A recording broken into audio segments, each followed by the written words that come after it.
Hello, আসসালামু আলাইকুম বন্ধুরা। আশা করি সবাই ভালো এবং সুস্থ আছেন। যেখান থেকে দেখতেছেন এটা হচ্ছে ভেড়ামারা থানার সামনে থেকে সামনের রাস্তা। এই যে এই কাকা আমার পছন্দের পিঠা বানায়। তো আপনারা যদি কেউ পিঠা খাইতে আসেন কাকার সাথে আসবেন, কাকারে চিনে নেন। কাকা কাকা আসতে বলেন মানুষের, বলেন আপনারা যারা পিঠা খাইতে চান। এই যে ভাপা পিঠা, এটা ভাবাই তো নাম নাকি?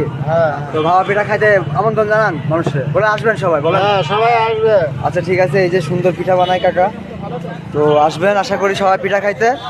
এই যে আমার এই এলাকার ছোটো ভাইরা সব আসতে খাইতে আসতে। ভাইয়া হাই যাও ভাইয়া, ঠিক আছে সবাই আসবেন।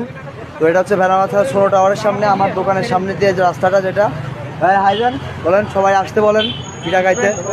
হ্যাঁ, শীতের পিঠা অনেক অনেক অনেক ভালো হয়, অনেক টেস্টি হয় ফুডটা। এই যে পিঠা অনেক সুন্দর স্বাস্থ্যসম্মতভাবে বানায়। চাচা হাতটা অনেক পরিষ্কার, তবে চাচা একটু মাস্ক নিয়ে, মানে হাতে যে হাত মোজা পাওয়া যায় ওটা নিলে মানুষজন আরও বেশি